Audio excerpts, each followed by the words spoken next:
আল্লাহ রাব্বুল আলামিন বলেন, পয়গম্বর এখন আর গোপনে দাওয়াত দেওয়া হবে না, এখন আপনি আপনার নিকটস্থ আশেপাশের মানুষগুলোকে সতর্ক করেন। রাসূলুল্লাহ সাল্লাল্লাহু আলাইহি ওয়াসাল্লাম সবাইকে একত্রে দাওয়াত দিবেন কেমনে? নবীজি দাঁড়ায় গেলেন সাফা পাহাড়ের উপর। কোন বর্ণনায় আসছে নবীজি দাঁড়ায় গেলেন আবু কুবাইস পাহাড়ের উপর। একই কথা, কারণ সাফা পাহাড় হলো আবু কুবাইস পাহাড়েরই একটা অংশ। নবীজি দাঁড়ায় গেলেন, সকলকে ডাক দিলেন, ও মক্কাবাসী এদিকে আসো। সকলে দলে দলে নবীজি সাল্লাল্লাহু আলাইহি ওয়াসাল্লামের ডাকে সাড়া দিয়ে চলে আসলেন। কারণ আবু কুবাইস পাহাড়ের এমন একটা বৈশিষ্ট্য ছিল, মর্যাদা ছিল, একজন অপরিচিত ব্যক্তিও যদি আবু কুবাইস পাহাড়ের উপরে উঠে মানুষদেরকে সাহায্যের জন্য ডাকতো, ব্যক্তিকে মক্কার মানুষ এইগুলো দেখতো না, বরং ওই পাহাড়ের উপরে উঠে অপরিচিত একজন মানুষও যদি মক্কাবাসীর কাছে সাহায্য চাইতো, ওই পাহাড়ের সম্মানার্থে মক্কার মানুষেরা ওই ব্যক্তিকে সাহায্য করার জন্য ছুটে আসতো। আজকে তো মক্কাবাসীকে ডেকেছে আল আমিন, আস-সাদিক, আমানতদার, বিশ্বস্ত, সত্যবাদী মুহাম্মদ আমাদেরকে ডেকেছে, এই জন্য সকলে দলে দলে ছুটে চলে গেছে।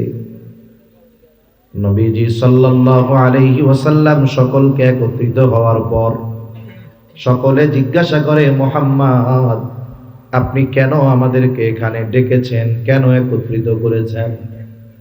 নবীজি এবার বললেন, আমি যদি তোমাদেরকে এই কথা বলি যে এই পাহাড়ের পাদদেশে একদল অশ্বারোহী সৈন্য তোমাদের উপরে আক্রমণ করার জন্য অপেক্ষা করতেছে, তোমরা কি আমার কথা বিশ্বাস করবা নাকি? উপস্থিত সব মানুষ সমস্বরে বলে, মুহাম্মদ কেন আপনার এই কথা বিশ্বাস করব না?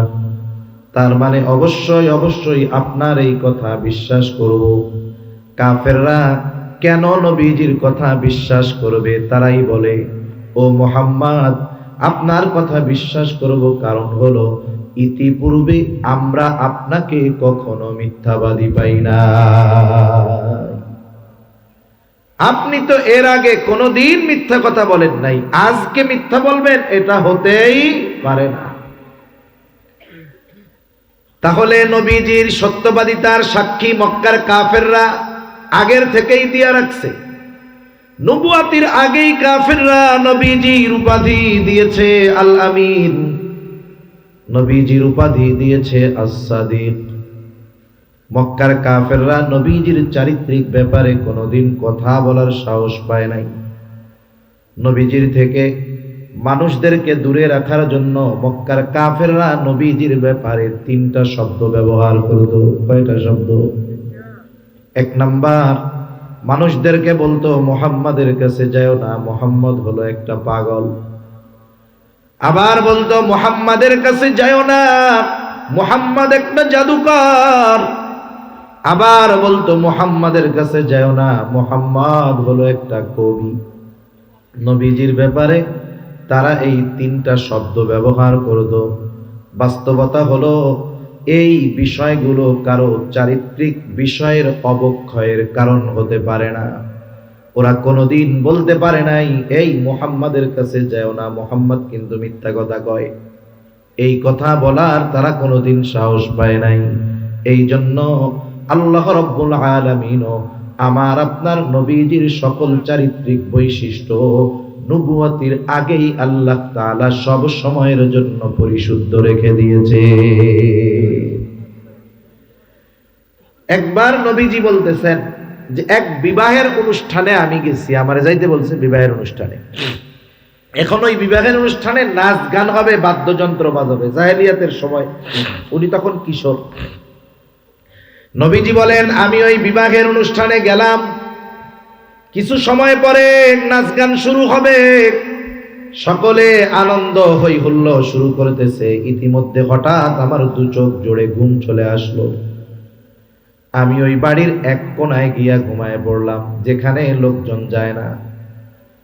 এরা সারা রাত গান বাদ্য করেছে, মদ পান করেছে, হই হুল্লা করেছে। আমার কোনো হুশও নাই, খবরও নাই। আমার এক ঘুম, ওই রাত থেকে এক ঘুম, আমার ঘুম ভাঙছে তখন সূর্যের আলো আমার মুখের উপরে এসে পড়েছে যখন। আবার রাসূলুল্লাহ সাল্লাল্লাহু আলাইহি ওয়াসাল্লাম দেখেন, বলেন তো, পুরুষদের জন্য সতর ঢেকে রাখা, নাভি থেকে নিয়ে হাঁটু পর্যন্ত ঢেকে রাখা পুরুষের জন্য ফরজ। এটা পুরুষের সতর। নারীর সতর তো আছে, পুরো শরীর ঢেকে রাখবে সে। সতর ঢেকে রাখা ফরজ। রাসূল আকরাম সাল্লাল্লাহু আলাইহি ওয়াসাল্লাম একবার কাবা ঘর সংস্কারের কাজ হচ্ছে, বড় ফজিলতের কাজ। মক্কার মানুষেরা চিন্তা করতেছে, এত বড় ফজিলতের কাজ করব, ওই পোশাক পরে ওই কাজ করা যাবে না। যেই পোশাক পরে আমরা অন্যায় করি, গুনাহ করি, এই পোশাক পরে কাবা ঘর সংস্কারের কাজ করা যাবে না। তারা সকলে মিলে সিদ্ধান্ত নিল, সকলে বস্ত্রহীন তথা একেবারে উলঙ্গ হয়ে কাবা গৃহ সংস্কারের কাজ করবে। নবীজিও আছেন লুঙ্গি পরা। চাচা আব্বাস রাদিয়াল্লাহু তাআলা আনহু তখন বলতেছে, মুহাম্মদ, সবাই যেহেতু পোশাক খুলে এই কাজে অংশগ্রহণ করছে, তুমিও খুলে নাও। নবীজি বলেন, এই কথা বলার পরে আমি শুধু চিন্তা করছি পোশাক খুলতে হবে, এই চিন্তার সাথে সাথে আমি অজ্ঞান হয়ে গেছি। এইভাবে আল্লাহ তাআলা আমার আপনার নবীকে নবুয়তির পরে যেই বিষয়গুলো উম্মতের জন্য নিষেধ হয়েছে, ওই বিষয়গুলো থেকে আল্লাহ তাআলা নবুয়তির আগেই আমার আপনার নবীজিকে হেফাজত করেছে। নাইলে কাফেররা কি কইতো জানেননি? যদি উনি মদ খাইতেন, বুঝানোর জন্য বলতে, তাহলে কাফেররা বলতো, ও নিজে আগে কত খাইছে, এখন এটা আবার হারাম কইতেছে। আমাদের সমাজে এরকম মানুষ তো মনে হয় নাই। মনে করেন এক লোক আগে অন্যায় করছে, করতেই পারে, এখন ওই লোকটা তাওবা করছে, ভালো হয়ে গেছে, দাওয়াত ও তাবলীগের মেহনতে গেছে, হক্কানি পীর মাশায়েখের কাছে গেছে, মনে করেন 3 দিনের লেগে চরমনায় গেছে। এ দুনিয়ার কত চোর, কত বদমাইশ, কত খারাপ মানুষ, কত খুনি, কত ধর্ষক চরমনায় গিয়ে দাওয়াত ও তাবলীগের মেহনতে গিয়ে ভালো মানুষ হয়ে গেছে। এর নজির 2-1টা আপনাদের এলাকায় আসেনি? মনে করেন ওই লোক শয়তানের ধোঁকায় একসময় খারাপ কাজ করছেই, এখন তো লোকটা তাওবা করে ভালো হয়ে গেছে। এখন ওই লোকটা যেই অপরাধ আগে করত, এখন তো আর করে না। আর একজনের যখন বলে যে ভাই দেখ, বিড়ি সিগারেট খাইস না, মদ গাঁজা খাইস না, এখন ও কি কয়, এত সুফিগিরি দেখাইও না, তুমি আগে যে খাওন খাইছো, আমি 500 বছর হায়াত পাইলেই তো তোমার 1 বছরের সমান গাঁজা খেয়ে শেষ করতে পারবো না। এরকম বলা লোক আছে না নাই? দেখেন, এখন যে সে মানা করছে, সে তো এখন খায় না, তাওবা করছে, সে ওই বিষয় থেকে আল্লাহ তাআলা তারে মাফ করছে। এরপরেও আমরা বলতে ছাড়ি না। আর মক্কার কাফেররা, নবীজি যদি ওই সমস্ত কাজ করতেন যেগুলো শরীয়তে নবুয়তির পরে হারাম ঘোষণা করা হয়েছে, তাহলে কাফেররা কি নবীকে ওই কথা বলতে ছাড়তো? ছাড়তো না, যে আগে নিজে করছে, এখন এগুলো আমাকে করতে মানা করে। এজন্য আল্লাহ তাআলা আমার আপনার নবীকে তার চরিত্র, মনে রাখবেন, নবীর চরিত্র নবুয়তির আগেও যেমন পরেও তেমন। সুবহানাল্লাহ। এজন্য আল্লাহ তাআলা আমার আপনার নবীকে বিভিন্ন সময় অন্তর থেকে ওই ধরনের জিনিসগুলো ধুয়ে মুছে পরিষ্কার করে দিয়েছে। আল্লাহ সুবহানাহু ওয়া তাআলা রাসূল আকরাম সাল্লাল্লাহু আলাইহি ওয়াসাল্লামকে মেরাজ করিয়েছেন তথা সপ্ত আকাশ পাড়ি দিয়ে আরশে আজিম পর্যন্ত নিয়ে গেছেন। আমার আপনার নবীজি সশরীরে সেইখানে গেছেন। এটার প্রতি যদি কেউ সন্দেহ পোষণ করে, বিশ্বাস না রাখে, তাহলে তার ঈমানের মধ্যে সমস্যা আছে। আমাদের দেশের অনেক আধুনিক মানুষ মুসলমানের ঘরে জন্ম নেওয়ার পরেও এই বিষয়ে সন্দেহ পোষণ করে। বলেন তো, আল্লাহ তাআলা হলেন এমন এক মহান সত্তা, ওনার জন্য রাসূল আকরাম সাল্লাল্লাহু আলাইহি ওয়াসাল্লামকে সশরীরে সপ্ত আকাশ পাড়ি দিয়ে আরশে আজিম পর্যন্ত নেওয়া, এটা আল্লাহর জন্য কঠিন না অতি সহজ? সেজন্য এই ব্যাপারে কোনো সংশয় সন্দেহ অন্তরে রাখা যাবে। যেই রাত্রে এই ইসরা আর মেরাজের ঘটনা ঘটলো, রাসূলুল্লাহ সাল্লাল্লাহু আলাইহি ওয়াসাল্লাম কাবা চত্বরে কিছু মুসলমানদের সাথে বসে আছেন। উনি ওই রাত্রের ঘটনা বর্ণনা করতেছেন, আর কাফেররা প্রতিদিন সকালবেলায় নবীজির আশেপাশে বসে থাকতো যে আজকে কি কথা মুহাম্মদ বলে, কোন কথা নিয়ে মুহাম্মদকে ধরা যায়, ওই আশায় তারা থাকতো। নবীজি যখন বললেন যে এই রকম ঘটনা ঘটছে, আমাকে রাতের বেলায় মসজিদুল হারাম থেকে মসজিদে আকসা পর্যন্ত নেওয়া হয়েছে, ওইখান থেকে সপ্ত আকাশ পাড়ি দিয়ে আল্লাহ তাআলার দিদার নসিব হয়েছে, এই কথা যখন নবীজি বলতেছেন, পাশের থেকে আবু জেহেল উতবা সাহেবা চিন্তা করে, মুহাম্মদ মানুষরে দিয়া অন্যান্য কথা যতই বিশ্বাস করাইছো, এই কথা আর বিশ্বাস করাইতে পারবা না। এখন এরা দৌড়াইয়া আগে আবু বকর সিদ্দিক রাদিয়াল্লাহু তাআলা আনহুর কাছে গেছে। ওই দিন মজলিসে আবু বকর সিদ্দিক রাদিয়াল্লাহু তাআলা আনহু উপস্থিত ছিল না। চিন্তা করছে, আবু বকরকে দিয়ে যদি এই ঘটনা অবিশ্বাস করানো যায়, তাইলে অন্যান্য সবাই এমনিই অবিশ্বাস করবে। এই চিন্তা করে কাফেররা আবু বকর সিদ্দিক রাদিয়াল্লাহু তাআলা আনহুর কাছে গেছে। গিয়া বলে, আবু বকর শুনছো তোমাদের নবী কি বলে? কি বলে? বলে সে নাকি এক রাত্রের মধ্যেই মসজিদুল হারাম থেকে মসজিদে আকসায় গেছে, এরপরে সেখান থেকে সপ্ত আকাশ পাড়ি দিয়ে সে নাকি আল্লাহর সাথে কথাবার্তা বইলা আবার রাত শেষ হওয়ার আগেই নাকি চলে আসছে। আবু বকর সিদ্দিক রাদিয়াল্লাহু তাআলা আনহু বলে, এই কথা কি নবীজি সাল্লাল্লাহু আলাইহি ওয়াসাল্লাম বলছে? ওরা বলে, হ্যাঁ আমরা নিজ কানে শুনে আইসা তোমার কাছে বলতেছি। আবু জেহেল উতবা সাহেবা চিন্তা করছে, এবার মনে হয় আবু বকর বলবে না রে, এটা তো হইতে পারে না। কিন্তু আবু বকর সাথে সাথে বলতেছে, নবীজি যদি এটা বলে থাকে, এটা যে সত্য এ ব্যাপারে কোনো সন্দেহ নাই। সুবহানাল্লাহ। ওরা যেই আশা নিয়ে আবু বকরের কাছে গেছে, সেই আশার গুড়ে বালি। কি হইল ঘটনা? রাসূল আকরাম সাল্লাল্লাহু আলাইহি ওয়াসাল্লাম বলেন, দুইজন ফেরেশতা আসছে, আমাকে জমজম কূপের কাছে নিয়ে গেছে। লম্বা ঘটনা, আমি সংক্ষিপ্ত সারে বলতেছি। প্রথমে নবীজি সাল্লাল্লাহু আলাইহি ওয়াসাল্লামের সিনা চাক করা হয়েছে, সার্জারি করা হয়েছে, সিনা পরিষ্কার করা হয়েছে জমজমের পানি দিয়া। সিনা চাক রাসূল আকরাম সাল্লাল্লাহু আলাইহি ওয়াসাল্লামের দুইবার, কোন কোন বর্ণনায় আসছে তিনবার নবীজির সিনা চাক করা হয়েছে। প্রথমবার হলো যখন হালিমাতুস সাদিয়ার ঘরে রাসূল আকরাম সাল্লাল্লাহু আলাইহি ওয়াসাল্লাম ছিলেন। একদিন হালিমাতুস সাদিয়ার মেয়ে তথা ওনার দুধ ভাই দুধ বোনদের সাথে উনি মাঠে গেছেন, নবীজি সাল্লাল্লাহু আলাইহি ওয়াসাল্লাম। উনি এক জায়গায় বসে আছেন, ওরা খেলাধুলা করতেছে। হঠাৎ ওরা দেখতে পাইল দুইজন লোক আসছে, নবীজিকে, শিশু নবীকে শোয়াইছে, সিনা চাক করছে, কি জানি বাহির করছে, আবার ওইরকম দিয়া মিলায়া দিয়া চলে গেছে। প্রথমবার নবীজির সিনা চাক করানো হয়েছে, এর দ্বারা কি হলো? প্রত্যেকটা মানুষের শিশুকালে শিশু সুলভ কিছু আচরণ থাকে। আল্লাহ তাআলা নবীজি সাল্লাল্লাহু আলাইহি ওয়াসাল্লামের মধ্য থেকে ওই শিশু সুলভ বিষয়গুলোকে আল্লাহ তাআলা দূর করে দিয়েছেন। এজন্য নবীজির শৈশবকালেও অন্যান্য বাচ্চাদের মতো নবীজি হই হুল্লা দৌড়াদৌড়ি খেলাধুলা করতেন না। উনি এক জায়গায় বসে কি জানি গভীর মনোযোগে ভাবতেছেন, এরকমটাই মনে হইত। এরপরে দ্বিতীয়বার যেই বর্ণনা আসছে, যৌবনকালে নবীজির একবার সিনা চাক করা হয়েছে। কেন?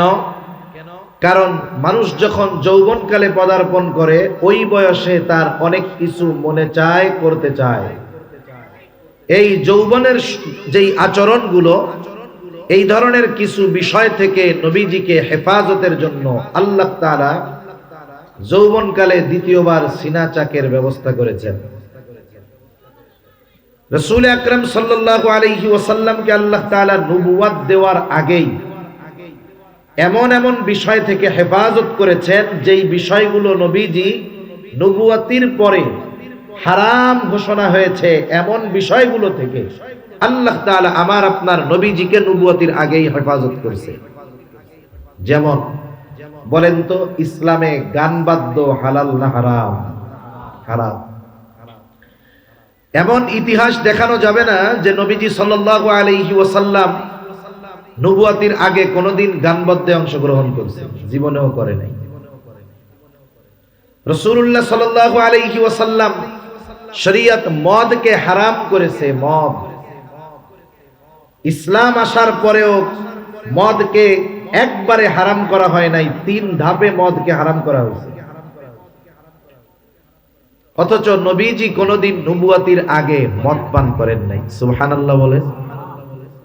এমন কোন কাজ নবীজি নবুয়তির আগে করেন নাই যার কারণে নবুয়তির পরে কাফেররা ওনাকে কিছু বলার সাহস পায় নাই। আল্লাহ তাআলা নবীজির চরিত্রকে কেমনে হেফাজত করছে একটা উদাহরণ দেই আপনাদের। রাসূলুল্লাহ সাল্লাল্লাহু আলাইহি ওয়াসাল্লাম যখন 3 বছর গোপনে দাওয়াত দিয়েছেন, কয় বছর? 3 বছর। আল্লাহ তাআলা এইবার আয়াত নাজিল করলেন।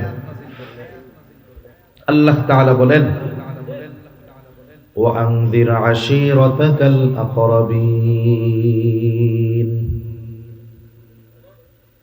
আল্লাহ রাব্বুল আলামিন বলেন, পয়গম্বর এখন আর গোপনে দাওয়াত দেওয়া হবে না, এখন আপনি আপনার নিকটস্থ আশেপাশের মানুষগুলোকে সতর্ক করেন। রাসূলুল্লাহ সাল্লাল্লাহু আলাইহি ওয়াসাল্লাম সবাইকে একত্রে দাওয়াত দিবেন কেমনে? নবীজি দাঁড়ায় গেলেন সাফা পাহাড়ের উপর। কোন কোন বর্ণনায় আসছে নবীজি দাঁড়ায় গেলেন আবু কুবাইস পাহাড়ের উপর। একই কথা, কারণ সাফা পাহাড় হলো আবু কুবাইস পাহাড়েরই একটা অংশ। নবীজি দাঁড়ায় গেলেন, সকলকে ডাক দিলেন, ও মক্কাবাসী এদিকে আসো। সকলে দলে দলে নবীজি সাল্লাল্লাহু আলাইহি ওয়াসাল্লামের ডাকে সাড়া দিয়ে চলে আসলেন। কারণ আবু কুবাইস পাহাড়ের এমন একটা বৈশিষ্ট্য ছিল, মর্যাদা ছিল, একজন অপরিচিত ব্যক্তিও যদি আবু কুবাইস পাহাড়ের উপরে উঠে মানুষদেরকে সাহায্যের জন্য ডাকতো, ব্যক্তিকে মক্কার মানুষ এইগুলো দেখতো না, বরং ওই পাহাড়ের উপরে উঠে অপরিচিত একজন মানুষও যদি মক্কাবাসীর কাছে সাহায্য চাইতো, ওই পাহাড়ের সম্মানার্থে মক্কার মানুষেরা ওই ব্যক্তিকে সাহায্য করার জন্য ছুটে আসতো। আজকে তো মক্কাবাসীকে ডেকেছে আল আমিন, as-সাদিক, আমানতদার, বিশ্বস্ত, সত্যবাদী মুহাম্মদ আমাদেরকে ডেকেছে, এই জন্য সকলে দলে দলে ছুটে চলে গেছে।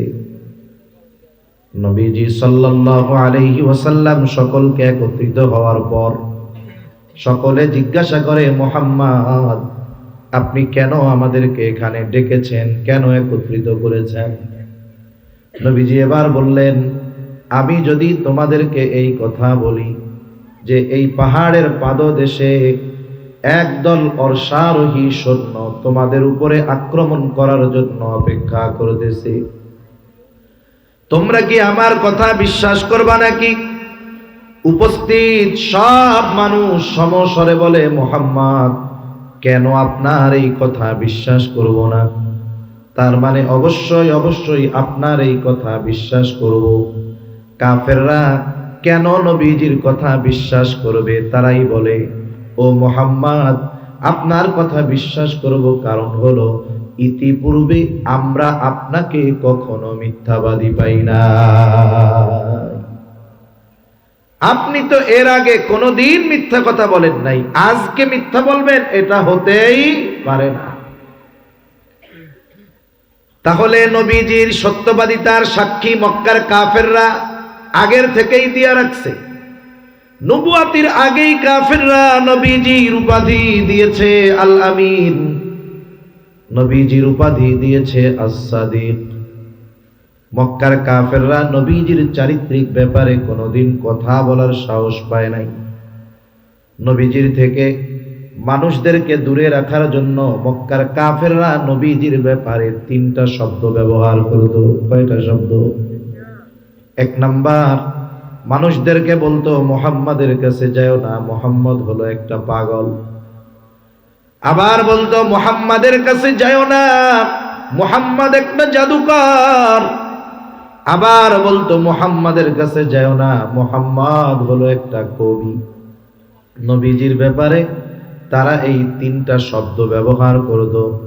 বাস্তবতা হলো এই বিষয়গুলো কারো চারিত্রিক বিষয়ের অবক্ষয়ের কারণ হতে পারে না। ওরা কোনোদিন বলতে পারে নাই এই মুহাম্মাদের কাছে যাও না, মুহাম্মদ কিন্তু মিথ্যা কথা কয়।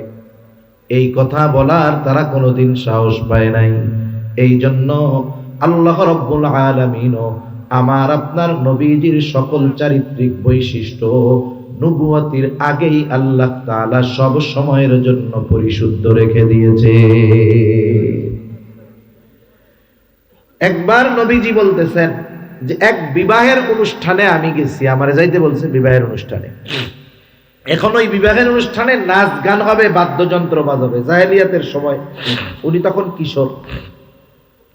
নবীজি বলেন আমি ওই বিবাহের অনুষ্ঠানে গেলাম, কিছু সময় পরে নাচ গান শুরু হবে, সকলে আনন্দ হই হুল্লো শুরু করতেছে। ইতিমধ্যে হঠাৎ আমার দু চোখ জোড়ে ঘুম চলে আসলো। আমি ওই বাড়ির এক কোনায় গিয়া ঘুমায় পড়লাম, যেখানে লোকজন যায় না। এরা সারা রাত গান বাদ্য করেছে, মদ পান করেছে, হই হুল্লা করেছে। আমার কোনো হুশও নাই, খবরও নাই। আমার এক ঘুম, ওই রাত থেকে এক ঘুম, আমার ঘুম ভাঙছে তখন সূর্যের আলো আমার মুখের উপরে এসে পড়েছে যখন। আবার রাসূলুল্লাহ সাল্লাল্লাহু আলাইহি ওয়াসাল্লাম দেখেন, বলেন তো পুরুষদের জন্য সতর ঢেকে রাখা, নাভি থেকে নিয়ে হাঁটু পর্যন্ত ঢেকে রাখা পুরুষের জন্য ফরজ। এটা পুরুষের সতর। নারীর সতর তো আছে, পুরো শরীর ঢেকে রাখবে সে। সতর ঢেকে রাখা ফরজ। রাসূল আকরাম সাল্লাল্লাহু আলাইহি ওয়াসাল্লাম একবার কাবা ঘর সংস্কারের কাজ হচ্ছে, বড় ফজিলতের কাজ।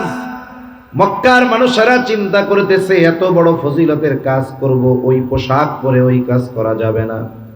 যেই পোশাক পরে আমরা অন্যায় করি, গুনাহ করি, এই পোশাক পরে কাবা ঘর সংস্কারের কাজ করা যাবে না। তারা সকলে মিলে সিদ্ধান্ত নিল, সকলে বস্ত্রহীন তথা একেবারে উলঙ্গ হয়ে কাবা গৃহ সংস্কারের কাজ করবে। নবীজিও আছেন লুঙ্গি পরা। চাচা আব্বাস রাদিয়াল্লাহু তাআলা আনহু তখন বলতেছে, মুহাম্মদ সবাই যেহেতু পোশাক খুলে এই কাজে অংশগ্রহণ করছে, তুমিও খুলে নাও। নবীজি বলেন, এই কথা বলার পরে আমি শুধু চিন্তা করছি পোশাক খুলতে হবে, এই চিন্তার সাথে সাথে আমি অজ্ঞান হয়ে গেছি। এইভাবে আল্লাহ তাআলা আমার আপনার নবীকে নবুয়তির পরে যেই বিষয়গুলো উম্মতের জন্য নিষেধ হয়েছে, ওই বিষয়গুলো থেকে আল্লাহ তাআলা নবুয়তির আগেই আমার আপনার নবীজিকে হেফাজত করেছে। নাইলে কাফেররা কি কইতো জানেননি? যদি উনি মদ খাইতেন, বুঝানোর জন্য বলতো, তাহলে কাফেররা বলতো ও নিজে আগে কত খাইছে, এখন এটা আবার হারাম কইতেছে। আমাদের সমাজে এরকম মানুষ তো মনে হয় নাই। মনে করেন এক লোক আগে অন্যায় করছে, করতেই পারে, এখন ওই লোকটা তাওবা করছে, ভালো হয়ে গেছে, দাওয়াত ও তাবলীগের মেহনতে গেছে, হক্কানি পীর মাশায়েখের কাছে গেছে, মনে করেন 3 দিনের লেগে চরমনায় গেছে। এ দুনিয়ার কত চোর, কত বদমাইশ, কত খারাপ মানুষ, কত খুনি, কত ধর্ষক চরমনায় গিয়ে দাওয়াত ও তাবলীগের মেহনতে গিয়ে ভালো মানুষ হয়ে গেছে। এর নজির 2-1টা আপনাদের এলাকায় আসেনি? মনে করেন ওই লোক শয়তানের ধোঁকা একসময় খারাপ কাজ করছেই, এখন তো লোকটা তাওবা করে ভালো হয়ে গেছে। এখন ওই লোকটা যেই অপরাধ আগে করত এখন তো আর করে না।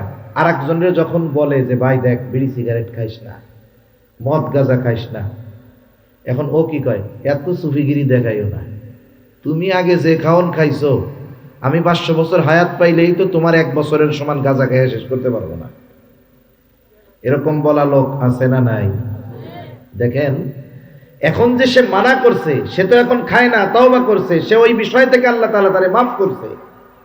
এরপরেও আমরা বলতে ছাড়ি না। আর মক্কার কাফেররা নবীজি যদি ওই সমস্ত কাজ করতেন যেগুলো শরীয়তে নবুয়াতির পরে হারাম ঘোষণা করা হয়েছে, তাহলে কাফেররা কি নবীকে ওই কথা বলতে ছাড়তো না যে আগে নিজে করছে এখন এগুলো আমাকে করতে মানা করে।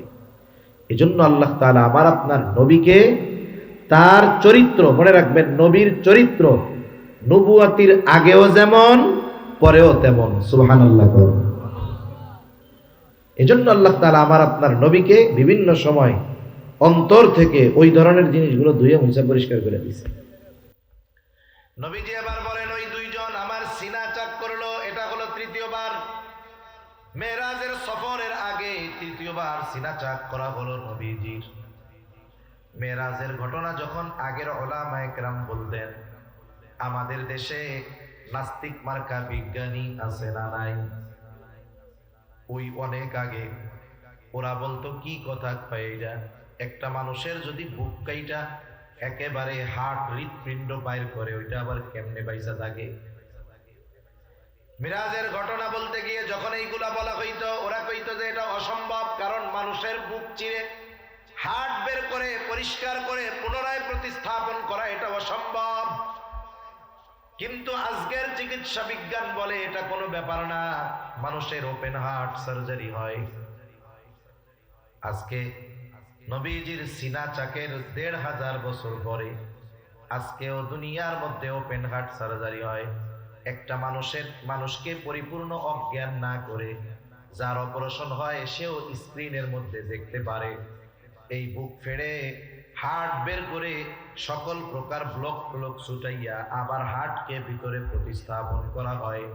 যেই ওপেন হার্ট সার্জারি আমরা দেখতেছি বিগত কয়েক বছর, আর ওই ওপেন হার্ট সার্জারি আমার আপনার নবীকে আল্লাহ তাআলা করিয়েছেন ১৫০০ বছর আগে। নবীজির যে সিনা চাক করা হয়েছে এর প্রমাণ হযরত আনাস রাদিয়াল্লাহু তাআলা আনহু বলেন, নবীজির ১০ বছরের খাদেম হযরত আনাস ১০ বছর নবীর সাথে থাকছে। এই জন্য অনেক সময় নবীর খালি গা মোবারক দেখার তার সুযোগ হয়েছে, দেহ মোবারক দেখার সুযোগ হয়েছে। হযরত আনাস রাদিয়াল্লাহু তাআলা আনহু বলেন, সহিহ মুসলিমের হাদিস, ওয়াকাদ কুনতু আরা আকরাল মাখিদ ফি সাদরিহি সাল্লাল্লাহু আলাইহি ওয়াসাল্লাম, আমি নবীজির বুকে তার যে সিনা চাক করা হয়েছে এই সিনার চাকের সেলাইয়ের দাগ আমি নিজেই দেখেছি। আপনারা জানেন এ দুনিয়া থেকে মহাকাশে যায়, চাঁদে যায়, নাসার বিজ্ঞানী পাঠায়, অনেক সময় ভিডিওর মধ্যে দেখেন না, ওইগুলো আকাশের মধ্যে যাইয়া উড়ে, খাবার দাবার যা সাইডে দেয় এগুলো সব উড়ে বেড়ায়, পয়সা থাকতে পারে। যারা ওই পরিবেশে যায় হঠাৎ করেই টাকা পয়সা হইলেই আপনি যদি গিয়া বলেন যে আমার একটু মহাকাশে পাঠায় দেন, কি ঢাকা থেকে কক্সবাজার থেকে চট্টগ্রাম ঢাকা যাওয়া, আমরা গেলাম এয়ারপোর্টে, টিকিট একটা কাটলাম, টিকিট দিল, বিমানে উঠলাম, আকাশ দিয়ে উড়ে দেয় ১ ঘন্টা পর ঢাকা নেমে গেলাম। এটা কি এই জিনিস? না। নাসায় যারা যায়, মহাকাশে যারা যেতে চায়, তাদেরকে দীর্ঘ সময় কালব্যাপী ট্রেনিং দেওয়া হয়, প্রস্তুত করা হয়। কারণ দুনিয়ার অবস্থা, পৃথিবীর অবস্থা, পৃথিবীর পরিবেশ আর ওই জায়গার পরিবেশ ভিন্ন। ওই পরিবেশে যেন সে তাকে মানিয়ে নিতে পারে, এই জন্য তাকে ২, ৪, ৬ মাস, ১ বছর, বরং তার চাইতে বেশি ট্রেনিং দিয়ে প্রস্তুত করে এরপরে তাকে মহাকাশে পাঠানো হয়। নবীজির সফর হলো সপ্ত আকাশ পাড়ি দিয়ে আরশে আজিম পর্যন্ত। এই জন্য রাসূলুল্লাহ সাল্লাল্লাহু আলাইহি ওয়াসাল্লামের তৃতীয়বার সিনা চাক করে এই দীর্ঘ লম্বা সফরের জন্য নবীজিকে প্রস্তুত করা হইল। এইবার সফর শুরু হয়ে গেল, চইলা আসলো বোরাক। বোরাক হলো এমন একটা প্রাণী, খচ্চরের চাইতে বড়, ঘোড়ার চাইতে ছোট, গাধার চাইতে ছোট, খচ্চরের চাইতে বড়।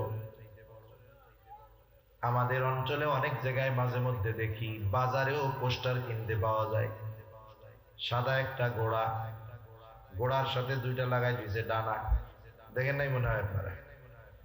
আবার হাদিসে আছে বোরাক নাকি কথা কইতে পারে, এবার লাগাই দিয়েছে সাথে মানুষের একটা মাথা। আরে গর্দবের দল, ওইটারে ঘরের মধ্যে বরকত মনে করে টানায় রেখে দেয়, কয় যে এটা নাকি নবীজির বোরাক। নাউজুবিল্লাহ। রাসূল আকরাম সাল্লাল্লাহু আলাইহি ওয়াসাল্লাম এবার বোরাকের উপরে আরোহণ করলেন, বোরাকের উপরে চড়ে বসলেন। প্রথম সফর হলো মসজিদুল হারাম থেকে মসজিদুল আকসা পর্যন্ত। এখন আসেন বোরাকের গতি কত ছিল। বিজ্ঞানীরা বলে যে সপ্ত আকাশ পাড়ি দিয়ে আরশে আজিম পর্যন্ত এটা পৌঁছানো অসম্ভব। ওইখানে পৌঁছানোর মতো কোনো বাহন এখন পর্যন্ত তৈরি হয় না। ওরা বলে যে ওইখান পর্যন্ত পৌঁছানোর কোনো বাহন তৈরি হয় নাই। আলোর গতি, আলো, আমরা যে কারেন্ট আছে না, বিদ্যুৎ, এর গতি হলো প্রতি সেকেন্ডে 1,86,000 মাইল। প্রতি সেকেন্ডে কত? 1,86,000 মাইল। সূর্যের দূরত্ব কত? 9,30,00,000 মাইল। সূর্যের আলো দুনিয়াতে আসতে সময় লাগে 8 মিনিট, 8.5 মিনিটের একটু বেশি। 8 মিনিট 33-34 সেকেন্ড বা এরকম হবে।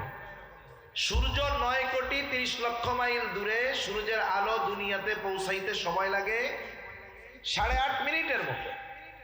সূর্য পৃথিবীর চাইতে 13 লক্ষ গুণ বড়, কিন্তু এই সূর্যটা দূরত্বের কারণে কেমন মনে হয়? মনে হয় যে সিদ্ধ ডিমের একটা কুসুম, তাই না?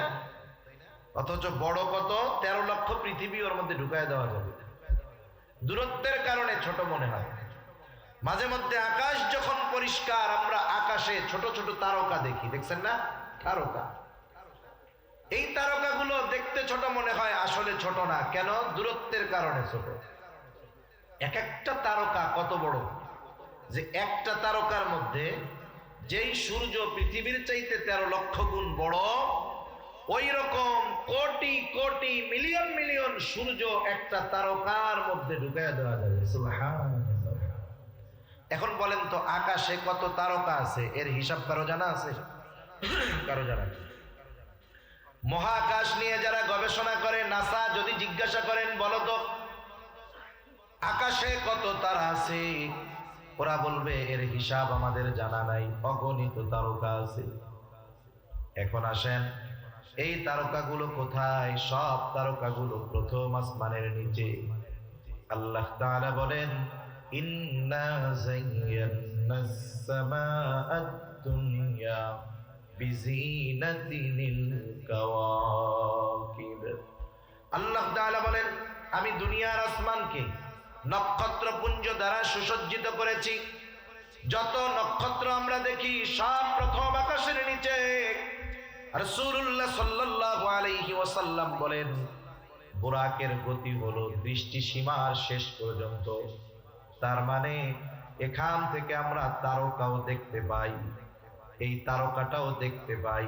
তার মানে বুরাকের প্রতিটা পদক্ষেপ, এই যে তারকা দেখি তার চাইতে অনেক অনেক বেশি দূরে। এক এক সেকেন্ডে 1,86,000 মাইল যায় না, বরং দৃষ্টি সীমার শেষ যেখানে এক পদক্ষেপে বোরাক তত দূর পর্যন্ত পৌঁছায়া যায়। আর বোরাকের এই গতি যিনি দান করছেন তিনি কে? অসম্ভব মনে হয় নাকি? এখন সূর্য চন্দ্র তারকাগুলো কত দূর? তারকাগুলো হলো এত দূর। বিজ্ঞানীরা কিছুদিন আগে কোয়েসার নামে একটা নক্ষত্র আবিষ্কার করছে, এর দূরত্ব নির্ণয় করছে ওরা। এর দূরত্ব হইল কত? বলে পৃথিবী থেকে যদি কোনো বাহন ওই তারকার দিকে রওনা দেয়, একটা বাহন ওই তারকায় যাবে, গতি কত? সেকেন্ডে 1,86,000 মাইল। প্রতি সেকেন্ডে 1,86,000 মাইল গতিতে যদি কোনো বাহন পৃথিবী থেকে ওই কোয়েসারের দিকে রওনা দেয়, এই গতিতে যদি 1000 বছরও চলে, 1000 বছর, কত বছর? 1000 বছর চলবে। গতি কিসের? বিদ্যুতের গতির ন্যায়। 1 সেকেন্ডে 1,86,000 মাইল। এই গতিতে যদি 1000 বছর চলে, তাহলে পৃথিবীর সবচাইতে নিকটে, প্রথম আসমানের নিকটে, সবচাইতে নিকটে যেই তারকা, ওই তারকা পর্যন্ত পৌঁছাইতে পারবে না। একটু চিন্তা করেন যে প্রথম আকাশের নিচে আল্লাহ কত জায়গা রাখছে। এই বিজ্ঞানীরা আগে এক সময় বলতো যে হুজুররা খালি ওয়াজ করে। কি ওয়াজ করে? বলে যে এই লোকটা যাররা পরিমাণ ঈমান নিয়ে মরবে, যদি তার কোনো বদআমল থাকে, যাররা পরিমাণ ঈমান নিয়ে যদি মরতে পারে, তার পাপ কাজের শাস্তি দেওয়ার পরে আল্লাহ তাআলা ওই ব্যক্তিকে সবচাইতে ছোট জান্নাত দান করবে। তার ছোট জান্নাতটা কতটুকু? হাদিসের মধ্যে আসছে, যার জান্নাতটা ছোট হবে তার জান্নাতটাও এই দুনিয়ার কমপক্ষে 10 গুণ হবে। এখন এই ওয়াজ কি 2024 সালে আইসা আমি আপনাদের করতেছি নাকি 1500 বছর ধরে চলতেছে? এখন আগে তো এই ওয়াজ হুজুররা করতো, আর ওই নাস্তিকরা দেখলে হুজুরে কয় কি, দেখছো হুজুরে কয় কি? আমরা দেশে 2টার বেশি নয়, একটা হইলে ভালো হয়, এ স্লোগান আসেনি আপনাকে? ওইদিকে কয় না যে 2টার বেশি না, একটা হইলে ভালো হয়। এখন তো যে শিক্ষা ব্যবস্থা প্রণয়ন হচ্ছে, যে পাঠ্যপুস্তক প্রণয়ন হচ্ছে, যা করতেছে ঈমানও যাবে, একটাও হবে না। যাই হোক, আমি তো ওই বিষয়ের দিকে বলতেছি না, এই জন্য বললাম না। আল্লাহ আমাদের এই গজব থেকে হেফাজত করুক, সকলে বলি আমিন। তা তারা বলতো, হুজুররা বলে কি, আমরা জন্ম নিয়ন্ত্রণ করতে বলতেছি, মানুষের সংখ্যা কমাইতে বলতেছি, থাকার জায়গার অভাব হইতেছে, খাওয়ার ব্যবস্থার অভাব হইতেছে, আমরা বলতেছি জনসংখ্যা কমাইতে, যাতে থাকার জায়গা সংকটে না পড়ে যায়। আর হুজুররা বলে এরা নাকি মরার পরে যেটা ছোট পাইবো এটাই নাকি দুনিয়ার 10টার সমান একটা পাবে। এত জায়গা পাইবো? কি বলে, এত জায়গা পাবে কোথায়? একটা আসমানের খবর আপনাদের বললাম যে সবচাইতে নিকটের যেই গ্রহ, এটার দূরত্ব কোটি বছর পার হয়ে যাবে যদি কেউ প্রতি সেকেন্ডে 1,86,000 মাইল বেগে ছুটে। কোটি বছর পার হলেও ওই তারকা পর্যন্ত পৌঁছাতে পারবে না। আর ওই তারকা প্রথম আসমানের নিচে, প্রথম আসমানের নিচে। আল্লাহ বলতেছেন এগুলো আসমানকে আমি সুসজ্জিত করেছি। একটা সাধারণ মোটা মাথার মানুষও বুঝতে পারে যে তাহলে প্রথম আসমানের নিচে কত জায়গা। বলেন তো, আসমান কি একটা না আরো আছে? আল্লাহ তাআলা বলেন, আল্লাযী খালাকা সাবআ সামাওয়াতিন তিবাকা। আল্লাহ তাআলা সপ্ত আকাশ আসমানকে 7 স্তর বিশিষ্ট করে সৃষ্টি করেছেন। তার মানে এই কথাটা বোঝা যায়, আল্লাহ তাআলা যদি তার কোনো বান্দাকে দয়া কইরা দুনিয়ার 10টার সমান নয়, 1000 সমানও যদি এক একটা জান্নাত দেয়, প্রথম আসমানের নিচের জায়গায় শেষ হবে না। যে কথার থেকে এত দূর গেলাম, যে বোরাকের দূরত্ব সেকেন্ডে, মানে এক মুহূর্তে কত দূর? দৃষ্টি সীমার শেষ পর্যন্ত। মানুষের দৃষ্টি সীমা কত দূর যায়? খোলা আকাশে আমরা ওই 1 কোটি আলোকবর্ষ মাইল দূরের ওই তারকাটাকেও আমরা দেখতে পারি। তার মানে বোরাক এক পদক্ষেপে এর থেকে বেশি যায়। সুবহানাল্লাহ বলেন। নবীজি সফর শুরু করলেন, ওখান থেকে সফর শুরু হলো। জমিনের যেই ভ্রমণটা, এটাকে বলা হয় ইসরা। মসজিদুল হারাম থেকে মসজিদুল আকসা পর্যন্ত ভ্রমণটাকে বলা হয় ইসরা।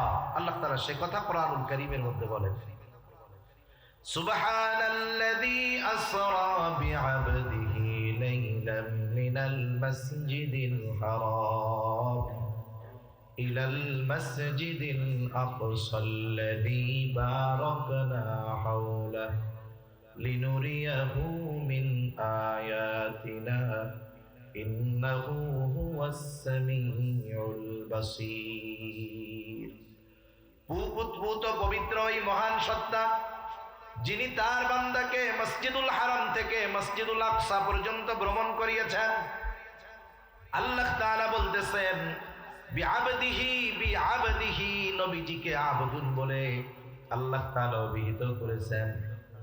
মনে রাখবেন, এই দুনিয়ায় মালিক হইতে পারলেই দাম তা না, বরং পরিপূর্ণ আবদুন তথা আল্লাহর গোলাম হতে পারলেই সে সফল হয়ে যায়। আমার তো অনেক কথা বলতে মন চাইতেছে, কিন্তু সব কথা বলতে গেলে আমি যতটুকু পর্যন্ত যাইতে চাই ততটুকু পর্যন্ত আমার জন্য যাওয়া কঠিন হবে। এখন দেখেন, আমরা মনে করি স্বাধীনতার মধ্যেই মনে হয় পূর্ণাঙ্গ সফলতা। এই যে স্বাধীনতা, মানবাধিকার, স্বাধীনতা বলতে বলতে বলতে কি হচ্ছে দেখেন না?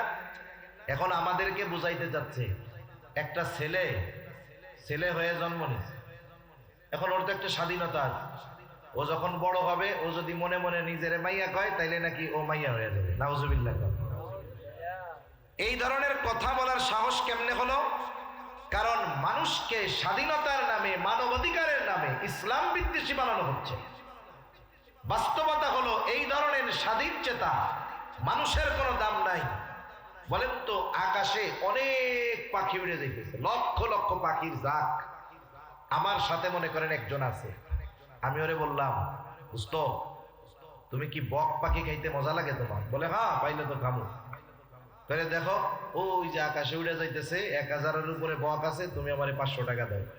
এখন বলেন তো, যেই স্বাধীন পাখি, খাঁচার বাহিরের পাখি, আমি যদি কেউরে 500 টাকা না 5 টাকাও চাই যে ওই পাখিগুলোর মালিক তোমারে বানায় দিলাম, ও কি আমারে দিবে বলেন তো?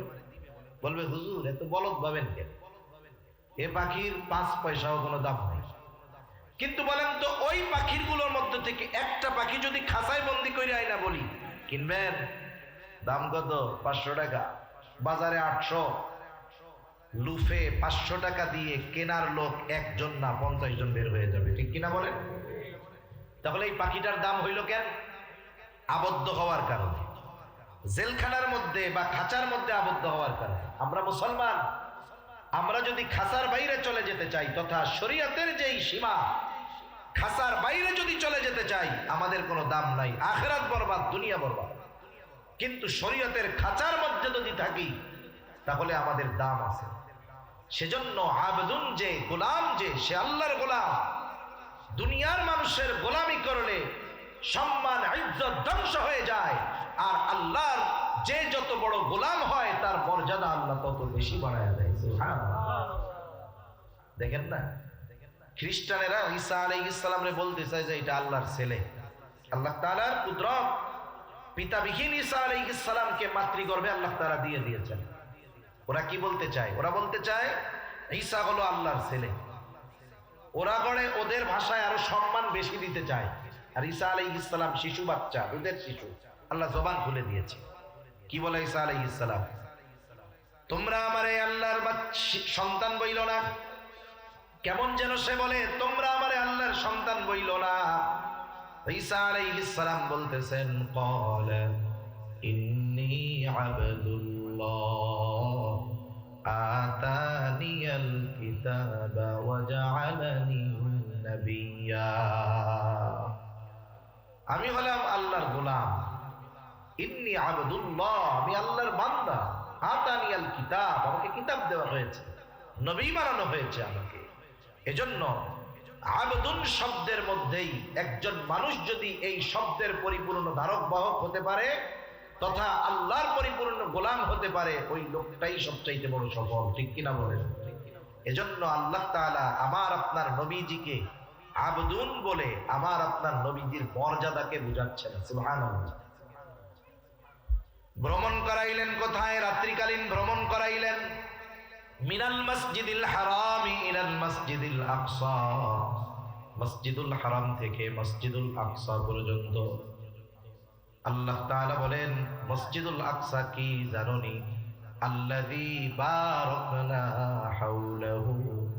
মসজিদুল আকসা হলো ওই মসজিদ যার আশপাশের এলাকাকে আল্লাহ তাআলা বরকতময় করেছে। আমি শুরুতেই বলছি, দুইটা বিষয় নিয়ে আমি আপনাদেরকে টাচ দিব। একটা হলো মসজিদুল আকসার বিষয়ে কিছু কথা, আর এই বিষয়ের আলোকেই মেরাজ ইসরার বিষয়ে কিছু কথা আসবে। এগুলো আমি বলবো আমার নির্ধারিত সময়ের মধ্যে।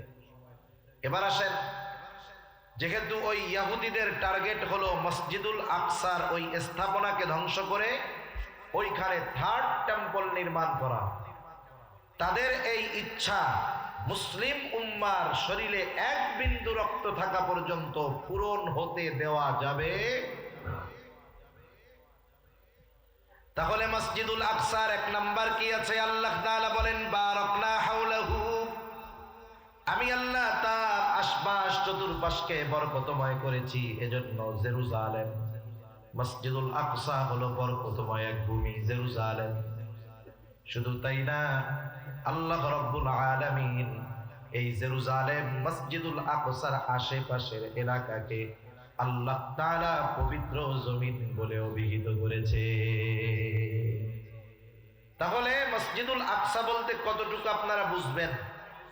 আপনারা যারা বর্তমান সময়ের ছবি দেখছেন, জেরুজালেমের দুইটা ভাগ, একটা হলো ওল্ড সিটি আর একটা হলো নিউ সিটি। ওল্ড সিটিটা দেখবেন যে পুরা চারিদিকে দেওয়াল দিয়ে ঘেরা আছে, ওর ভিতরে অনেকগুলো স্থাপনা, একটা সোনালী গম্বুজের আছে। অনেকে মনে করে এটাই মনে হয় মূল স্ট্রাকচার, মূল মসজিদ। না, ওটাকে বলা হয় কুব্বাতুস সাখরা, ডোম অফ রক। ওইটা পরবর্তীর একজন খলিফা উনি বানিয়েছেন, কিন্তু মূল মসজিদটা হলো ওই চারদিকের দেয়াল দেওয়া, ওই ভিতরের পুরা জায়গাটা হলো বাইতুল মুকাদ্দাস, পবিত্র ভূমি। ওই জায়গায় মসজিদুল আকসা, ছোট্ট একটা মসজিদ আছে যেটা ধূসর বর্ণের। ওই মসজিদটার সাথে অনেক স্বর্ণ কারুকার্য ছিল। ইহুদিরা আস্তে আস্তে ওইগুলো খুলে সব নিয়ে গেছে। ওই মসজিদটাকে তারা হাইলাইট করে না, মূল মসজিদ যেটা ওইটা ওরা হাইলাইট করে না, মানুষের সামনে শুধু ওই ডোম অফ রকরে সামনে আনে, মানে আগামী প্রজন্ম অথবা মানুষ যেন মনে করে এটাই মনে হয় মূল মসজিদ। আসলে কিন্তু তা মূল মসজিদটা এক সাইডে, ছবি থাকলে দেখবেন ওইটা ধূসর বর্ণের। ওরা ওইটাকে ভেঙে দিতে চায়, এজন্য ওইটারে সামনে আনে কম, যাতে মুসলমান না বুঝে। তা ওই পুরা জেরুজালেম ওল্ড সিটি যেটা চারদিকে দেওয়াল দিয়ে ঘেরা, এটা পুরোটাই পবিত্র ভূমি, বরকতময় ভূমি। ঘোষণাকার আল্লাহ তাআলা। যেমন কেউ যদি মক্কায় গিয়ে নামাজ পড়ে, বায়তুল্লাহর সাথে সে যত দূর চলে যাক, জামাতে শরীক হইলে বায়তুল্লাহে নামাজ পড়ার যেই ফজিলত, সে সেই ফজিলত পরিপূর্ণরূপে লাভ করবে। হারামের যেই এরিয়া আছে, একেবারে বাইতুল্লাহর সাথে যেই হুকুম, হারামের এরিয়ার মধ্যে পরিপূর্ণভাবে সেই হুকুম, অথচ এরিয়াটা অনেক বড়, বিশাল বিস্তর জায়গাতে। এজন্য মসজিদুল আকসা বলতে শুধু মূল মসজিদটাকেই আমরা মনে করব না, বরং ওই যে চারদিকে দেওয়াল দেওয়া যেই জেরুজালেম সিটি, ওল্ড সিটি যেটা, এটা পুরোটাই বরকতময়, পুরোটাই আল্লাহ তাআলা পবিত্র জমিন বলে ঘোষণা দিয়েছেন। আল্লাহ তাআলা কোরআনুল কারীমের মধ্যে হযরত মূসা আলাইহিস সালাতু ওয়াস সালাম যখন বনি ইসরাঈলদেরকে জেরুজালেমের মধ্যে প্রবেশ করতে বলতেছিল, আল্লাহ তাআলা বলেন, মূসা আলাইহিস সালাম বলতেছে, ইয়া কওমি ইদখুলুল আরদাল মুকদ্দাসাতাল্লাতী কাতাবাল্লাহু লাকুম ওয়ালা তারতাদ্দু আলা আদবারিকুম ফাতানকালিবু খাসিরিন। আল্লাহ তাআলা বলেন, মূসা তার সম্প্রদায়কে বলতেছে, ইয়া কওমি ইদখুলুল আরদাল মুকদ্দাস, হে আমার সম্প্রদায়, তোমরা ওই পবিত্র জমিনের মধ্যে প্রবেশ করো, যেই জমিনের মালিকানা আল্লাহ তোমাদেরকে লিখে দিয়েছে। কারণ তখন জেরুজালেম শাসন করতো জালেম এক গোত্র, তাদের বিরুদ্ধে যুদ্ধ করার কথা বলতেছে যে তোমরা ওই পবিত্র ভূমির মধ্যে ঢুইকা পড়ো, যেই ভূমি, যেই জমিনের মালিকানা আল্লাহ তোমাদেরকে দিয়েছে। তোমরা শুধু যুদ্ধ করার জন্য সামনের দিকে অগ্রসর হইবা, তোমরা সামনে যাবা, শত্রু বাহিনী যতই শক্তিশালী হোক, ওই শত্রুর বিরুদ্ধে তোমাদেরকে যিনি বিজয় দান করবেন তিনি কে? তবে একটা কাজ, সামনে যাবা তো যাবা, পেছনের দিকে আসবা না, তাহলে ক্ষতিগ্রস্ত হয়ে যাবে। তাহলে মসজিদুল আকসা তথা জেরুজালেমের ভূমি, এটা হলো পবিত্র ভূমি, বরকতময় ভূমি, পবিত্র ভূমি। এবার আসেন, এই জেরুজালেম এটা মুসলমানদের প্রথম কিবলা। মুসলমানদের কি প্রথম কিবলা? আব্দুল্লাহ ইবনে আব্বাস রাদিয়াল্লাহু তাআলা আনহু থেকে বর্ণিত, রাসূল আকরাম সাল্লাল্লাহু আলাইহি ওয়াসাল্লাম যখন মক্কায় ছিলেন, তিনি জেরুজালেমের দিকে তথা বাইতুল মুকাদ্দাসের দিকে ফিরে নামাজ পড়তেন। মক্কা থেকে বাইতুল মুকাদ্দাস হলো উত্তর দিকে, মক্কা থেকে মদিনা এরও আরো উত্তরে হলো বাইতুল মুকাদ্দাস। নবীজি যখন মক্কায় ছিলেন, বাইতুল্লাহর দক্ষিণ পাশে দাঁড়াইতেন, উত্তর দিকে মুখ করতেন। আব্দুল্লাহ ইবনে আব্বাস রাদিয়াল্লাহু তাআলা আনহু বলেন, ওয়াল কাবাতু বাইনা ইয়াদাই, কাবা থাকতো সামনে, এরপরে উত্তরে থাকতো বাইতুল মুকাদ্দাস। নবীজি এইবার বাদামা হাজারা ইলাল মদিনা, নবীজি এবার মক্কা থেকে মদিনায় হিজরত করলেন। মদিনায় গিয়ে নামাজ পড়া শুরু করলেন বাইতুল মুকাদ্দাসের দিকে। আগে তো মক্কায় থাকতে বাইতুল্লাহ সামনে নিতে পারতেন, যেহেতু বাইতুল মুকাদ্দাস উত্তর দিকে, কাবা পড়ে গেছে দক্ষিণ দিকে। মদিনা থেকে কাবা হলো দক্ষিণ দিক, বাইতুল মুকাদ্দাস হলো উত্তর দিক। এখন বলেন তো, নবী যদি বাইতুল মুকাদ্দাসের দিকে ফিরে নামাজ পড়ে, কাবা সামনে থাকে নাকি পেছনে পড়ে যায়? কথা বুঝেন নাই? কোন দিকে পড়ে? পেছনের দিকে পড়ে। নবীজি 16 মাস নামাজ পড়ছে এই অবস্থায়, কিন্তু নবীজির অন্তরের মধ্যে তামান্না, আরে এই কাবা যদি মুসলমানদের জন্য কিবলা হয়ে যাইতো কতই না ভালো হইতো। যারা হজ উমরায় গেছেন, আল্লাহ যাওয়ার তৌফিক দিছে। যখন হজ উমরায় যাওয়া হয়, ঐতিহাসিক স্থাপনাগুলো জিয়ারতে নিয়ে যাওয়া হয়, দেখার জন্য নিয়ে যাওয়া হয়। এর মধ্যে একটা হলো এই মসজিদে কিবলাতেই। ওই মসজিদের মধ্যে অনেকে দুইটা টের পায় না, কয় যে কই দুই কিবলা কেমনে? এখন তো কাবার দিকে মেহরাব মেম্বার সব, কিন্তু মসজিদ থেকে যখন বের হবে এইভাবে উপরের দিকে খেয়াল করলে দেখা যায় যে সাবেক যেই কিবলা তার চিহ্ন বোঝানোর জন্য একটা জায়নামাজের মতো দেওয়া আছে। ওই মসজিদ, ওই তথা ওই স্থানে নবীজি নামাজে ছিলেন। মনের মধ্যে তামান্না, যদি কাবা মুমিনদের জন্য কিবলা হয়ে যাইত। নবীজি নামাজ পড়তেছেন আর আকাশের দিকে তাকাইতেছেন, মনের মধ্যে ওই আশা। আল্লাহ তাআলা মানুষের অন্তরের খবর জানেন কি জানেন না? একটু আস্তে কন, জানেন কি জানেন না? নাকি আপনাদের মধ্যে দুই একজন আছে হুজুর আমার মনের খবর আল্লাহও জানে না? আসেননি দুই একজন? তাহলে কথা পেলে কি খিদা লেগে যায়, এই জন্য কথা কম কম? আল্লাহ তাআলা সবার মনের খবর জানে। এই তো আল্লাহ রাব্বুল আলামিন মনের খবর জানে।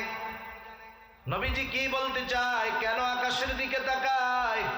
আল্লাহ তাআলা বলেন, ক্বাদ নারা তাকাল্লুবা ওয়াজহিকা ফিস সামা ফালানুওয়াল্লিয়ান্নাকা কিবলাতান তারদাহা। কেন আপনি আপনার চেহারাটা উপরের দিকে দেন? আল্লাহ তাআলা দেখেন, তিনি জানেন। আল্লাহ তাআলা বলেন, ফালানুওয়াল্লিয়ান্নাকা কিবলাতান তারদাহা। আরে নবীর প্রতি আল্লাহ তাআলার মুহাব্বত, ভালোবাসা কেমন, এই কথাটাও এর দ্বারা উপলব্ধ করা যায়, বোঝা যায়। আল্লাহ তাআলা বলতেছেন, হাবিব রে, আপনার মন চায় কাবা বাইতুল্লাহ মুসলমানদের জন্য কিবলা হয়ে যাক, এটা আপনার মন চায়। অবশ্যই অবশ্যই আমি ফালানুওয়াল্লিয়ান্নাকা কিবলাতান, আমি অবশ্যই অবশ্যই এই কিবলা পরিবর্তন করে দিব। কেন? বলে তারদাহা, আপনার খুশির জন্য, সন্তুষ্টির জন্য আমি আল্লাহ জেরুজালেম থেকে ফিরায়া বাইতুল্লাহকে আপনার জন্য আমি আল্লাহ কিবলা বানায়া দিব। এখন আল্লাহ তাআলা কিবলা পরিবর্তন করেছেন কেন? নবীরে খুশি করার জন্য। সুবহানাল্লাহ বলেন। 2 রাকাত তো হয়ে গেছে। খুশির খবর কয় না, ভালো কামে দেরি করতে নেই। আল্লাহ তাআলা সাথে সাথে বলেন, 2 রাকাত হইছে তাতে কি, বাকি 2 রাকাত ওই দিকে ফিরাই পড়ে। সুবহানাল্লাহ বলেন। ফাওয়াল্লি ওয়াজহাকা শাতরাল মাসজিদিল হারাম, আপনি আপনার চেহারাটা কি মসজিদে হারামের দিকে ফিরায় নেন। ওই মসজিদুল আকসা জেরুজালেম এর অন্যতম বৈশিষ্ট্য হলো এটা মুসলমানদের প্রথম কিবলা। কেউ যদি বাইতুল মুকাদ্দাসের প্রতি মহব্বত, ভালোবাসা না রাখে, নবীজির ওই ইবাদতগুলোর এই মসজিদের অন্যতম বৈশিষ্ট্য এটা হলো পৃথিবীর দ্বিতীয় মসজিদ। রাসূলুল্লাহ সাল্লাল্লাহু আলাইহি ওয়াসাল্লামকে জিজ্ঞাসা করা হলো, ইয়া রাসূলুল্লাহ, আইয়ু মাসজিদিন উযিয়া ফিল আরদি আউওয়ালা, এই জমিনের মধ্যে সর্বপ্রথম কোন মসজিদকে বানানো হয়েছে? নবীজি বললেন, আল মসজিদুল হারাম, মসজিদুল হারামকে প্রথমে বানানো হয়েছে। বলেন এরপরে কোনটা? নবীজি বলেন, আল মসজিদুল আকসা, প্রশ্ন করা হইল কাম কানা বাইনাহুমা, এই দুই মসজিদের মধ্যে ব্যবধান কত বছরের? নবীজি বললেন দুই মসজিদের মধ্যে ব্যবধান হলো 40 বছরের। এই হাদিসের ব্যাখ্যা না বুঝলে আবার পেছ লাগা যাবে। আল্লাহ তাআলা তো বাইতুল্লাহ ইব্রাহিম আলাইহিস সালাম মূলত বানায় নাই। ইব্রাহিম আলাইহিস সালাম হলো মূল সংস্কারক।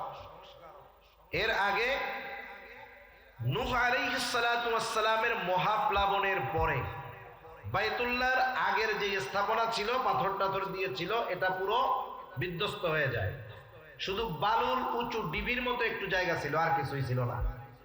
আল্লাহ তাআলা তো চাইছেন ইব্রাহিম আর ইসমাইল আলাইহিমাস সালাম এই দুইজনকে দিয়ে বাইতুল্লাহর সংস্কার করাবেন। এই জন্যই তো হাজেরা সহ ওই দুগ্ধপোষ্য শিশু বাচ্চা ইসমাইল আলাইহিস সালামকে আল্লাহর নির্দেশে ইব্রাহিম আলাইহিস সালাম বাইতুল্লাহর কাছে রেখে গেছে। আর এক লম্বা ইতিহাস। এরপরে যখন প্রাপ্তবয়স্ক হয়েছে, আল্লাহর নির্দেশে বাপ বেটা মিলা এবার ওইটাকে সংস্কার করছে। বর্তমান যেই বাইতুল্লাহ দেখেন, এটা কিন্তু ইব্রাহিমী যে স্ট্রাকচার তা নয়। আপনারা যারা হজ উমরায় গেছেন, তাওয়াফের সময় দেখবেন বাইতুল্লাহর সাথেই এইরকম চাঁদের মতো বাঁকানো একটা দেয়াল আছে, ছবি টবিতে দেখছেন না? এটাকে বলা হয় হাতিমে কাবা।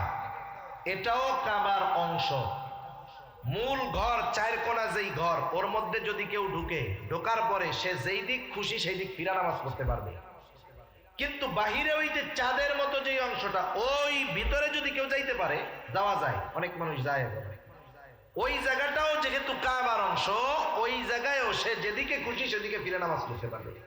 হাতিমে কাবার এরিয়ার মধ্যে ঢুকছে, বাইতুল্লাহর পেছনে দিয়ে সামনের দিকে ওই দেয়াল বাঁকানো যেটা, ওইটার সামনে দিয়ে নামাজ পড়ছে, তার নামাজ হয়ে যাবে। এখন কথা হইল, তাইলে ওইটারে বাইরে রাখা হইল কেন? ইব্রাহিম আলাইহিস সালাম কিন্তু পুরোটা নিয়ে বানাইছিলেন। পরবর্তীতে কুরাইশরা যখন কাবা ঘর সংস্কার করলো, সংস্কার করার সময় তাদের অর্থের অভাবে হাতিমে কাবা ওই অংশটাকে আর মূল অংশের মধ্যে তারা ঢুকাইতে পারে নাই, একটু ছোট করে বানায় রেখেছে। ইব্রাহিম আলাইহিস সালামের কাবার স্ট্রাকচার ছিল, দরজা ছিল 2টা। আর এখন দেখবেন দরজা কত উপরে, প্রায় 5-6 ফুট উপরে দরজা। ওই সময় দরজা ছিল 2টা, একটা দিয়া ঢুকতো আর একটা দিয়া মানুষ ইবাদত করে বাইরে যেত। কুরাইশরা করলো কি, দরজার যেই ভিত্তি এটারে অনেক উপরে নিয়ে গেল আর দরজা বানায় দিল একটা, যাতে কেউ সহজে মূল স্ট্রাকচার, মূল কাবার মধ্যে না ঢুকতে পারে। এই জন্য এক দরজা বানাইলো, দরজা উপরে দিয়ে দিল, যে ওরা যাকে খুশি তাকে ঢুকতে দিবে। এভাবে চলছে দীর্ঘকাল। নবীজি আয়েশা সিদ্দিকা রাদিয়াল্লাহু তাআলা আনহার কাছে বলছেন যে আমার তো মন চায় যে আমি এটাকে ভেঙে পুনরায় ইব্রাহিমী যেই স্ট্রাকচার, ওই স্ট্রাকচারে কাবাকে নিয়ে আসি। 2টা দরজা দিয়ে দেই, এক পাশ দিয়ে মানুষ ঢুকবে আর এক পাশ দিয়ে বের হবে, দরজাটা নিচু হবে, সাথে আর একটু বড় হবে। কিন্তু করেন নাই কেন?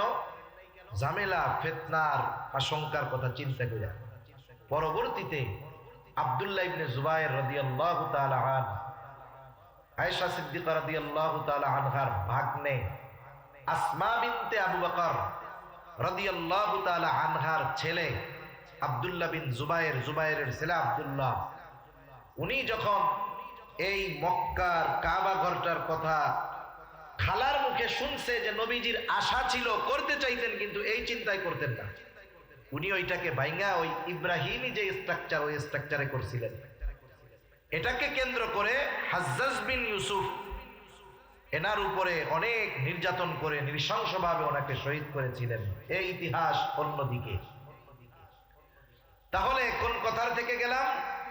যে মসজিদুল হারাম এটা মুসলমানদের কেবলা হওয়ার আগে প্রথম কেবলা ছিল এই মসজিদুল আকসা, জেরুজালেম। সেজন্য এটার সাথে মুসলমানদের ইবাদতের, নবীজির সেজদার ইবাদতের সম্পর্ক আছে। আর এটা হলো পৃথিবীর প্রথম মসজিদ। মসজিদুল হারাম হলো পৃথিবীর প্রথম মসজিদ।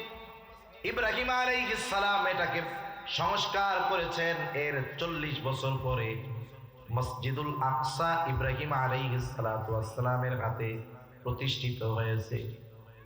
এই দুইটার ব্যবধান হলো 40 বছর। এই দৃষ্টিকোণ থেকে নবীজি বলেছেন এই দুইটার মধ্যে ব্যবধান হলো 40 বছরের।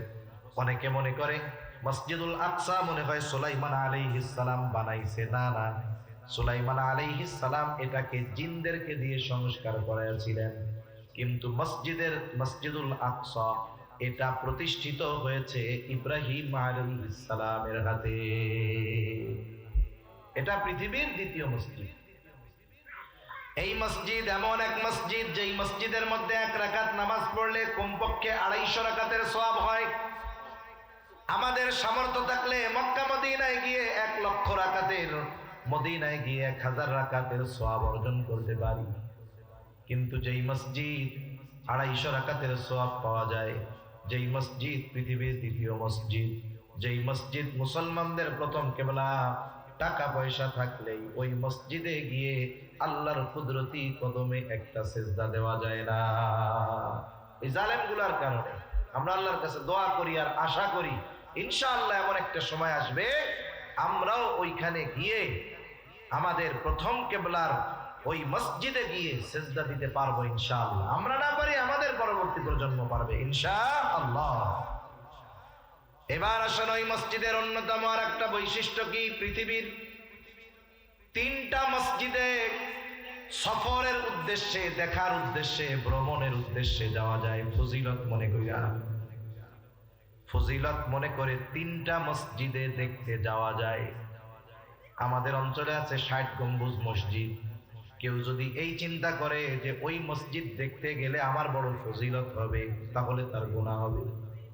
কত মানুষ মাঝে মধ্যে দেখি নামাজ কালাম কিছু পড়ে না, ওই জায়গায় গিয়ে 2 রাকাত নামাজ পড়ে। কেন পড়লি রে? ফজিলত আছে। একটু আগে জোহরের নামাজ গেছে, এটা পড়ে নাই, কিন্তু ওইটার সময় বাইরে দাঁড়াইয়া বিড়ি টানছে, একটু পরে ওইটার ভিতরে ঢুইকা 2 রাকাত নামাজ পড়ছে। কেন পড়লি? কয় এটার মধ্যে ফজিলত আছে। কেউ যদি এই মনে করে ওইখানে যায়, ওইখানে নামাজ পড়লে ফজিলত, গুনাহ হবে। কি হবে জোরে বলেন? গুনাহ হবে।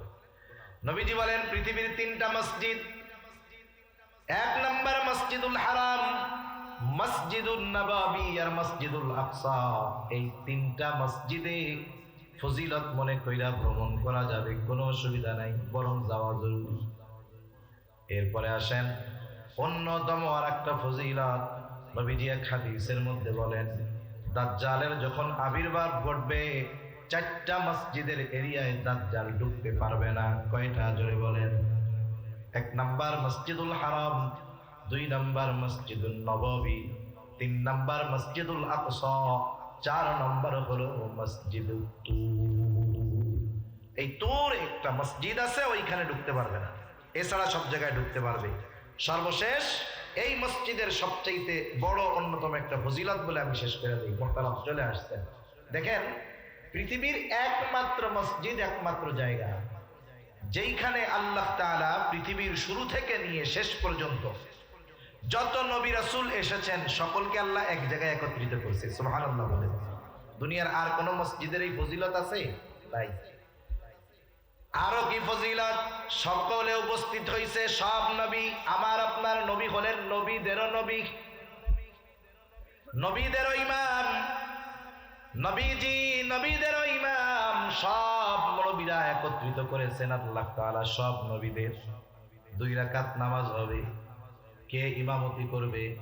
আদম আলাইহিস সালাম সকল মানুষের বাবা, ইব্রাহিম আলাইহিস সালাম সব মুসলমানদের পিতা।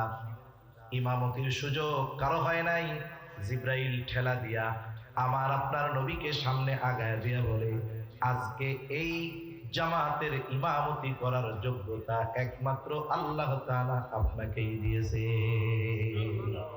আপনি হলেন আজকের ইমাম, ইমামুল আম্বিয়া। আমরা কেন বলি? আমার আপনার নবী নবীদেরও নবী। এই মসজিদের সাথে আমাদের মুসলমানদের ঈমানের অন্তরের সম্পর্ক। এজন্য 2 মসজিদের সাথে সাথে এই মসজিদের প্রতিও আমাদের ভালোবাসা রাখতে হবে, ঠিক কিনা বলেন? আর ওখান থেকেই আমার আপনার নবীজির ঊর্ধ্বলোক মেরাজের সফর শুরু হয়েছে। আল্লাহ সুবহানাহু ওয়া তাআলা আমাদের সকলের অন্তরে মসজিদুল আকসার মহব্বত, মসজিদুল হারাম আর মসজিদুল নববীর মতো মসজিদুল আকসার মহব্বত আল্লাহ আমাদের হৃদয়ের মধ্যে ঢুকায় দিন। সকলে বলি আমিন। আল্লাহ তাআলা জালেমদের কবল থেকে এই পবিত্র জমিনকে, বরকতময় ভূমিকে আল্লাহ তাআলা হেফাজত করুক। সকলে বলি আমিন। যারা ওই জালেমদের বিরুদ্ধে জিহাদ করতেছে আল্লাহ তাদের কবুল করুক, যারা জীবন দিয়েছে আল্লাহ তাআলা তাদেরকে শাহাদাতের মর্যাদা দান করুক। আমিন। সুবহানাকাল্লাহুম্মা ওয়া বিহামদিকা।